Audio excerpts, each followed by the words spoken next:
За энэ одоо энэ тамхитай холбоотой юм чинь асуухаар аль нэг талд нь хамаатуулчих гээ бас жоон төвхтэй юм байл шүү дээ. Би энэ хамрын тамхиг асуух гэсэн юм а. Энэ нэгжүүд нь ер нь яаж хоорондоо уялдаад байгааг ерөөсөй ойлгохгүй байна л 20% гэдэг үний дүнгээс нь л 20% онцгой алмт төр ногдуулах гэдэг юм шиг байна. Тэгэхдээ үний дүн юм уу эсвэл грамм юм уу энэ нэг никотин гэдэг уг нь тэр нэг зуршил болгодог гүн бодисын агуулмжаар нь граммаар нь ингээд тооцоод явбал одоо энэ хамрын тамхичуд юм юу ч хэдий ингээд тэр сахилгаан ч хэдий юм те ингээд тооцоод явбал уг нь зөв юм шиг санагдаад тахын. Тэгээ одоо энэ хамрын тамхиг асуучаар одоо айл талд нь очиж наалдаж унах юм байгаа. Сүүлдээ чинь тэгээ шинэ хамаатантай босноо мэдсэн байл шүү дээ гэж.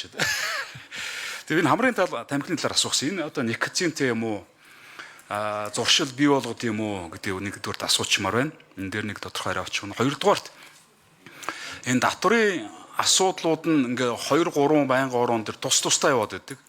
Тэгээ гишүүдийн асуудлагч тэнцээ нэг тусдаа яваад засгийн газрынх нь одоо манай байнгын ороогоор яваад энэ ингээ тусдаа яваад батлагдах юм уу? Эсвэл одоо ингээ нэгтгэх процесс явагдах юм уу? Үгүй юу. Энд чинь уг нь ингээд бүгдийг ингээд тавьж агаад хараад за ингээ тгийгээд яриад явах гэсэн. Одоо эн чинь ийм боломж нь гарах уу гарахгүй юу? Энийг байнгын орон дараа нэг хариу өгмөр ах юм. Тэгээ энэ татврын бодлого бол төсвийн байнгын орны эрхлэг асуудал. Тэгээ тамхи болохоор эсвэл хамааралгүй өөр байнгын орооны болчт юм уу. Тэгээ бид нар эн чинь ингээд тусад нь явчихдаг нөгөө талд нь шал өөр юмуд яриадаа яваад байдаг. Тэгээ яг эцсийн дүндээ яг ямар татвартай болох ч байгаанууд хин ч юм ойлгох болчлоо л да. Тэгээ энэ дэр нэг хариу авчмаар байна. Юуны татврын хувьд бол тусдаа явна гэдэг түрүү сангийн сайд хариулцсан. Тусдаа явна. Засгийн газрын хуулийг явдгаараа явна гэсэн. Нөгөө номч гिचм гишүүний юу бол тусдаа. Тэгэхээр энэ чинь одоо нөгөө Тэ. За одоо гортгол хууль санаачлагч ямар нэгэн санал ирээгүй тусдаа явчихна. Хэрвээ санал ирвэл тэгэл нэгтгэсгийг шийдээл явах. За бусад хариулт дээр эндремик дээр хариул.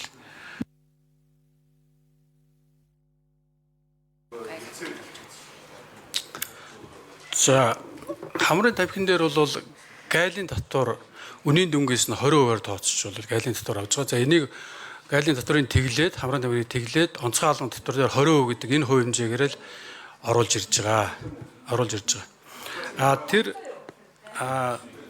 Тэр талын нэг юуны эрүүл мэндийн яамныхын дүгнэлт гаргаа явж байгаа. Бид нар нэг тэр тал дээр нь бол ороод эрүүл мэндийн яамныхын тусдаа ажлын хэсэг дэд ажлын хэсэг гараад ажиллаа явж байгаа. За гайхш. Яг тэр хамрын тамхит ер нь яг ямар бодис байдیں۔ Тэгээ энэ дээр нэг энэ сүмөрөө нэг тийм бодлого гаргаж явахгүй бол үнэхээр одоо хамрын тамхинаас болоод зуршил болоод хүүхдүүд нэг татаад байд юм уу? Тэгээ энэ дотор никотины агуулмж байхгүй бол эн чинь ингээд бусад тамхитайгаа хамт ингээд хилцэгдээд явах нь зөв үгүй юу? Энэ дээр санал дүгнэлт дээр гаргуулвал яасан юм бол? Дарга. Яагаад энийг онцгой татвартай болох гэдэг би өөр гайхаад байна л да. Тэгээд манай татврын албал энэ чинь мэдэхгүй юм шүү дээ. За гайлаас хариулъя. Эндрийн микрофон.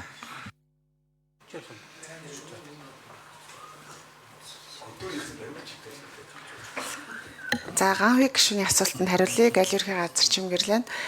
За хамрын тамхины хувьд бол нөгөө олон улсын ангиллаараа тамхин бүтээгдэхүүнд орж явдаг. За тамхин бүтээгдэхүүний хувьд бол навчны ургамлаас гаргаж авсан, үүрүүлсэн, хаяглаас нь гаргаж авсан, үнэр оруулсан ийм хэсэг нь бол хамрын тамхи нэлээд сайн нэвтрүүлж одоо боловсруулсан ийм тамхи ордог юм байлээ. За татврын хувьд бол гайлын тарифын хэмжээ 20% нөгөө Евразтайгаа холбогдоод Евразийн хилцээрийн хүрээнд орж байгаа тамхин бүтээгдэхүүний гайлын татврыг нь тэр чигт нь тэглээд түүнийг онцгой албан татвар гэдэг нэрээр оруулж ирж байгаа гэсэн үг. Тийм учраас гайлын албан татвар нь тэг хувь хэмжээтэй, онцгой албан татвар нь үнийн дүнгээс 20%, бит нэгжт ногдох хэмжээ бол онцгой албан татвар дээр байхгүй чөлөөлөгдсөн байдаг.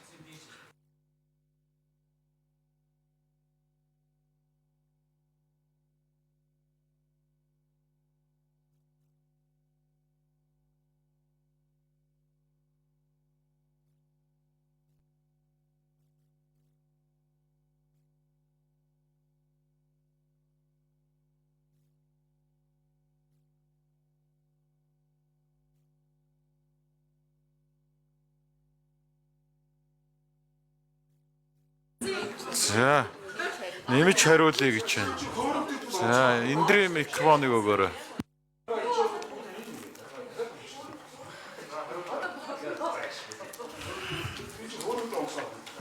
Биш биш хөөр.